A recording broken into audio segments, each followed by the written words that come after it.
Hello दोस्तों, स्वागत है आपका टाई एकेडमी पे। डाइजेशन के पहले वाले पार्ट में हमने डाइजेशन इन स्टमक तक सीख लिया था। इसका मतलब पेट में पाचन। खाना पच के क्या हो गया था? काइल बन गया था। कैसा?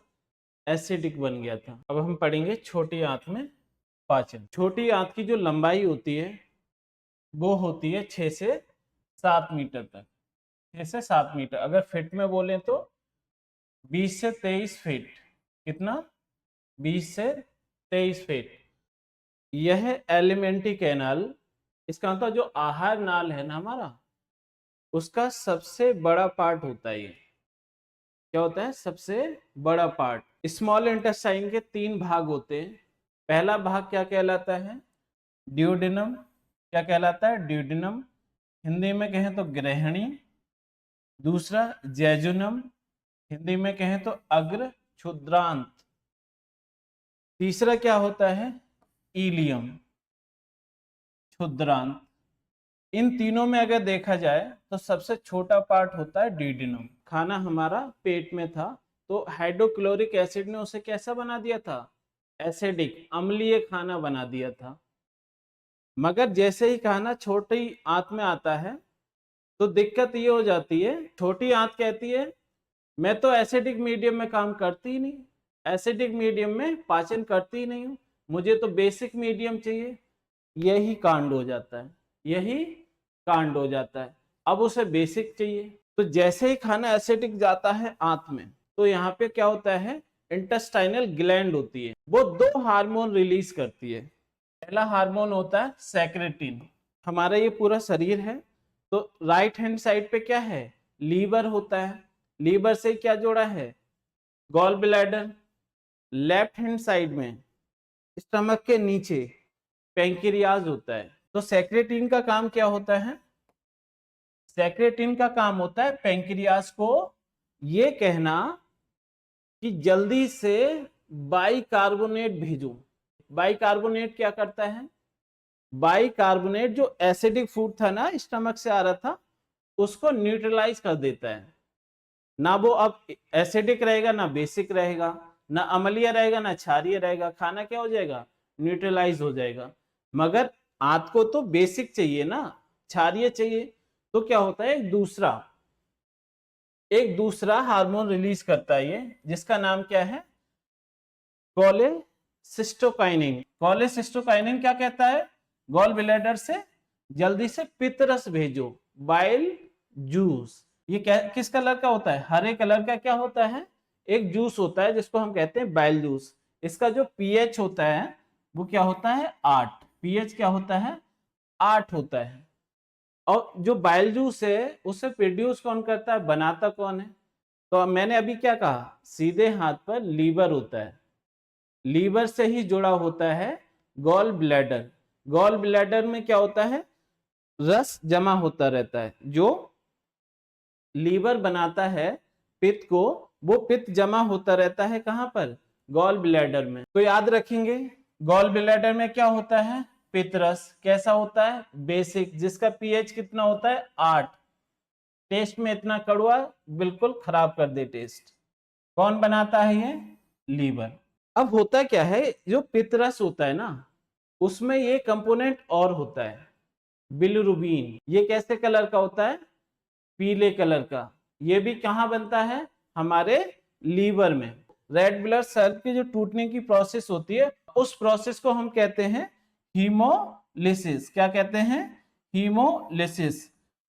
तो इसका मतलब जो आरबीसी टूटती है, आरबीसी टूटती है, उस प्रोसेस को हीमोलिसिस कहते हैं। हीमोलिसिस की वजह से ही एक येलो कलर का कंपोनेंट बनता है जिसे हम कहते हैं बिलिरुबिन। क्या कहते हैं? बिलिरुबिन। यही जाके हमारे भोजन में मिलता है। जैसे पित्तरस जाता है उसी के साथ में ये भी चला जाता है, खाना मिल जाता है। इसलिए आपने देखा होगा फाइनली जो हमारा भोजन निकलता है ना, जो मल, उसका कलर पीला होता है। बिलिरुबिन अगर ज्यादा बनने लगता है, हाइपर हो जाता है, तो इसी उससे एक बीमारी होती है। बिलिरुबिन जब ज्यादा बन जाता है उससे एक बीमारी होती है जिसे हम क्या कहते हैं? पीलिया। उसको हम इंग्लिश में कहते हैं जॉइंडिस। कहते हैं कि पित्त में पथरी हो गई। पित्त में पथरी भी किसकी वजह से हो जाती? अगर पित्त पित्त में बिलिरुबिन बहुत ज्यादा बन जाए, पित्त में बिलिरुबिन बहुत ज्यादा हो जाए तो ये इकट्ठा हो के डेंस हो जाता है और छोटे छोटे पत्थर बन जाते हैं, उसको ही कहते हैं पित्त में पथरी होना। जब पित्त में पथरी हो जाती है तो पूरे हम पित्त को निकाल के फेंक देते हैं, उस प्रोसेस को हम कहते हैं, पित्त को निकालने की प्रोसेस को हम क्या कहते हैं, कोलेसिस्टेक्टोमी। एक बात और याद रखेंगे, बाइल जूस एंजाइम ना होते हुए भी, बाइल जूस एंजाइम ना होते हुए भी फैट का डाइजेशन करता है। फैट क्या होता है, बड़ी बड़ी बूंदों से मिलकर बना होता है, तो बड़ी बड़ी बूंद को बाइल जूस क्या करता है, छोटी छोटी बूंदों में तोड़ देता है। जैसे ये बड़ी सी बूंद है फैट की, इसको छोटी छोटी बूंदों में तोड़ दिया, इस प्रोसेस को ही क्या कहते हैं, इमल्सिफिकेशन कहते हैं। कोलेसिस्टेकाइनिन का पहला काम क्या था, गॉल ब्लैडर को कहना कि भैया जल्दी से पित्त रस भेजो। दूसरा काम क्या है, पैंक्रियास से कहना कि जल्दी से डाइजेस्टिव जूस भेजो। एक बात और याद रखना है, जो पैंक्रियास के द्वारा एंजाइम्स या जूस भेजा जाता है उसे कंप्लीट डाइजेस्टिव जूस कहते हैं। क्यों कहते हैं, क्योंकि इस जूस में वो सारे के सारे एंजाइम होते हैं जो हमारे फूड के तीनों कंपोनेंट को तोड़ते हैं, पचाते हैं, डाइजेशन करते हैं।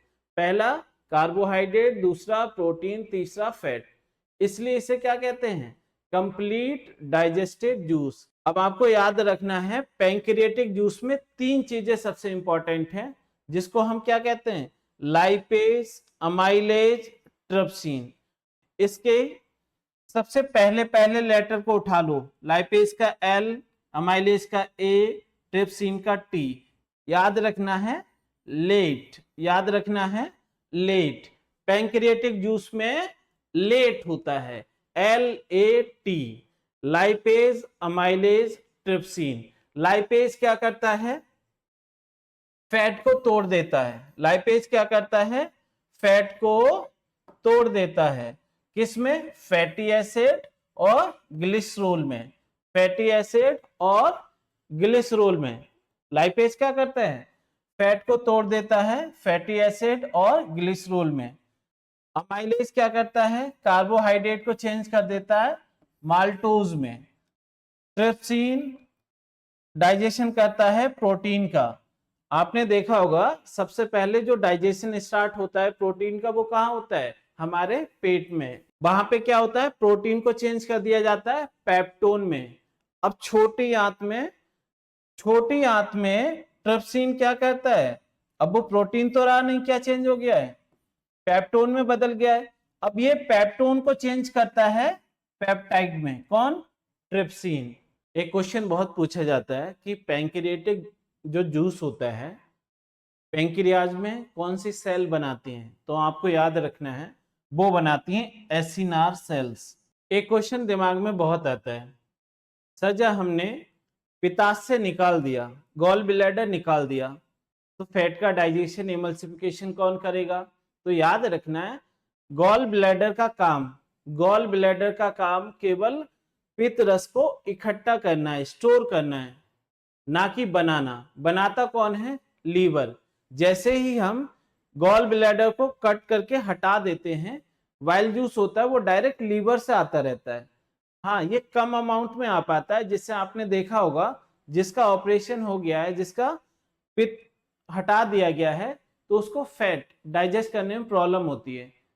ऐसा नहीं बिल्कुल नहीं खाना चाहिए, मगर हाँ जिसका पित्त निकल गया है तो उसको कम फैट खाना चाहिए। डुओडेनम में क्या होता है, पैंक्रियाटिक जूस आके मिल जाता है, डाइजेशन स्टार्ट हो जाता है।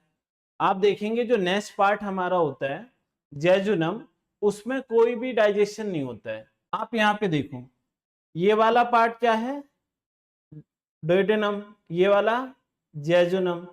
जेजुनम में जो खाना होता है उसको आगे अच्छे से फैला दिया जाता है जिससे एंजाइम्स मिल जाएं। जेजुनम से खाना पहुंचता है इलियम में, वहां पे एक ग्लैंड होती है जिसका नाम क्या है, सक्कस इंट्रिकस। क्या होता है, सक्कस इंट्रिकस। वो क्या करती है, डाइजेस्टिव जूस रिलीज करती है, जिसमें 5 एंजाइम्स होते हैं। सबसे इंपॉर्टेंट क्या होते हैं, 5 एंजाइम्स होते हैं। क्या होते हैं, 5 एंजाइम। पहला कौन सा होता है? लैक्टेज।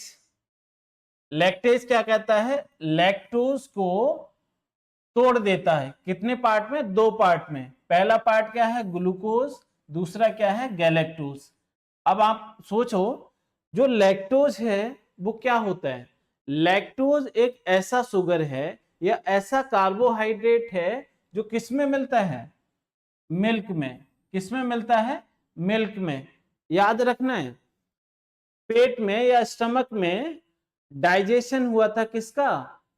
कैसीन का, जो कि मिल्क में एक प्रोटीन मिलता था। मिल्क के जो प्रोटीन का डाइजेशन हुआ था वो स्टमक में हो गया था। ये क्या है? एक कार्बोहाइड्रेट है जो कि मिल्क में मिलता है। ठीक है।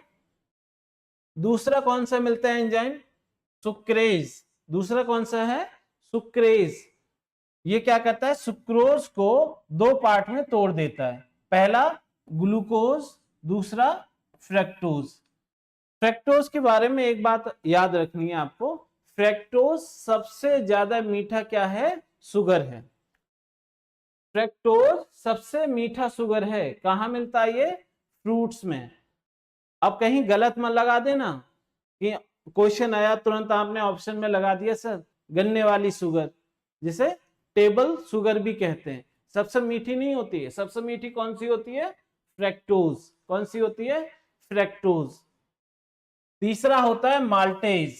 माल्टेज क्या करता है? माल्टोज को 2 पार्ट में तोड़ देता है, ग्लूकोज और ग्लूकोज में। चौथा क्या होता है? इरेप्सिन। इरेप्सिन क्या है? आपने देखा होगा सबसे पहले प्रोटीन डाइजेस्ट हुआ था स्टमक में, वहां बना था पेप्टोन। फिर ड्यूडेनम में वहां पे बना था पेप्टाइड। अब क्या बनेगा? पेप्टाइड जो होगा वो किसमें टूट जाएगा? अमीनो एसिड में। फाइनली इसका डाइजेशन यहीं पे हो जाएगा कंप्लीट। पांचवा क्या है? लाइपेज। लाइपेज क्या करता है? फैट को 2 पार्ट में तोड़ देता है। पहला क्या है? फैटी एसिड, दूसरा क्या है? ग्लिसरॉल। इलियम में क्या होता है? सारा खाना पच जाता है। उसके बाद होता है इलियम में ही एब्जॉर्प्शन। इलियम के लास्ट पार्ट में ऐसे फिंगर लाइक प्रोजेक्शंस होते हैं।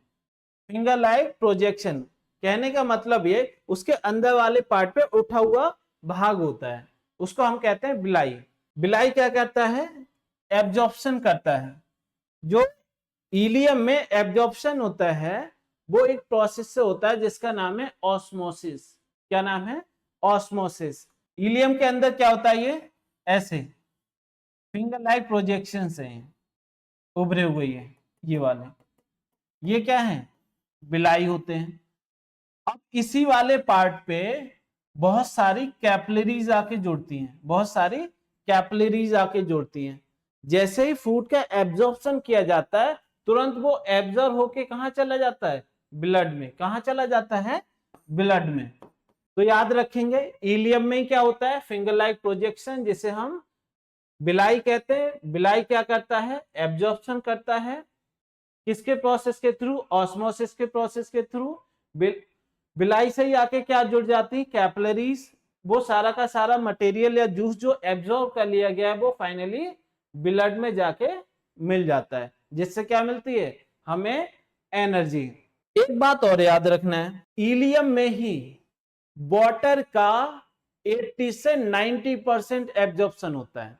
अगर इसका एब्जॉर्प्शन नहीं हुआ तब हमें एक बीमारी हो जाती है जिसे हम कहते हैं डायरिया। जब हमारी जो छोटी आंत होती है इलियम, वो पूरी तरीके से वाटर का एब्जॉर्प्शन नहीं कर पाती है, तो आपने देखा होगा हमारा जो मल है, जो लैट्रिन है, वो कैसी हो जाती है? बिल्कुल पतली। उसी को क्या कहते हैं? डायरिया हो गया है। जैसे हम फास्ट फूड बहुत ज्यादा खाएं, मैदा से बनी हुई चीजें बहुत ज्यादा खाएं, तो आपने देखा होगा जो मैदा रहती है, जो मैदा रहती है, मैदा बनी होती है किससे? बीट से या गेहूं से। किससे बनी होती है? गेहूं से। और गेहूं में एक पदार्थ होता है, एक सब्सटेंस होता है जिसे कहते हैं ग्लूटिन। क्या कहते हैं? ग्लूटिन। ये ग्लूटिन बिल्कुल गोंद की तरह होता है, चिपचिपा गोंद की तरह। यही ग्लूटिन जाके हमारी आंतों पे चिपक जाता है। इस सरफेस पे जाके क्या होगा? ग्लूटिन चिपक जाएगा। चिपक जाएगा तो क्या होगा, एब्जॉर्प्शन नहीं हो पाएगा, किसी भी चीज का एब्जॉर्प्शन नहीं होगा, तो क्या होगा, हमें दिक्कत आती है। तो क्या होगा, हमें दिक्कत आती है। इसलिए कहते हैं जितने भी फास्ट फूड होते हैं वो हम बहुत ज्यादा ना खाएं। ग्लूटीन को हटने के लिए अगर एक लेयर चिपक गई ना, तो उसको हटने के लिए कम से कम 7-8 दिन लगते हैं। अब हम देखेंगे लार्ज इंटेस्टाइन। हमने देखा हमारा जो डाइजेशन था वो बिल्कुल कंप्लीट हो गया था स्मॉल इंटेस्टाइन में। जो लार्ज इंटेस्टाइन है उसमें डाइजेशन नहीं होता है, डाइजेशन नहीं होता है। जब खाना पच जाता है, एब्जॉर्प्शन हो जाता है, उसके बाद में क्या बचता है, मल बचता है और कुछ वाटर बचता है 10 to 15%। वो खाना कहाँ जाता है फिर, छोटी आंत से कहाँ जाता है, बड़ी आंत में। इसको हम क्या कहते हैं, इसको हम कहते हैं कोलोन। जो बड़ी आंत है उसके कई पार्ट हैं, बड़ी आंत जो है वो कई पार्ट हैं। जैसे आंत ऊपर जा रही है तो उसको क्या कहते हैं, असेंडिंग। तो इस वाले पार्ट को यहां से लेके यहां तक, इसे क्या कह देंगे, इसे कह देंगे असेंडिंग कोलन। जैसे होती है एक क्षैतिज रेखा, ऐसी रेखा होती है हॉरिजॉन्टल, उसे हम कह देते हैं ट्रांसवर्स कॉलन। क्या कहते हैं, ट्रांसवर्स कॉलन। क्या कह देते हैं, ट्रांसवर्स कॉलन। जो नीचे उतर के आती है ऐसे, इसको हम कह देते हैं डिसेंडिंग कॉलन। ये चीज समझने लायक है। ये क्या है, कॉलन का एक पार्ट, कहने का मतलब सेगमेंट। सेगमेंट को ही हम क्या कह देते हैं, सेगमेंट को ही हम क्या कह देते हैं, सिग्मोइड कॉलन। इसलिए इसे क्या कह देते हैं, सिग्मोइड कॉलन। ठीक है। इसके आगे ये जब खाना हमारा यहाँ पहुंच जाता है, इसको हम कहते हैं रेक्टम।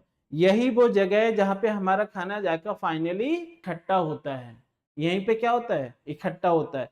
जैसे ये खाना इस रास्ते से होते हुए फाइनली यहाँ पहुंचता है, तो इसमें क्या होता रहता है, एब्जॉर्प्शन। जो भी चीजें बची ना, वाटर वगैरह 10% रह गया था, उसका एब्जॉर्प्शन होता है। तो जैसे ही एब्जॉर्प्शन होता है तो खाना कैसा, सॉलिड होने लगता है, खाना सॉलिड।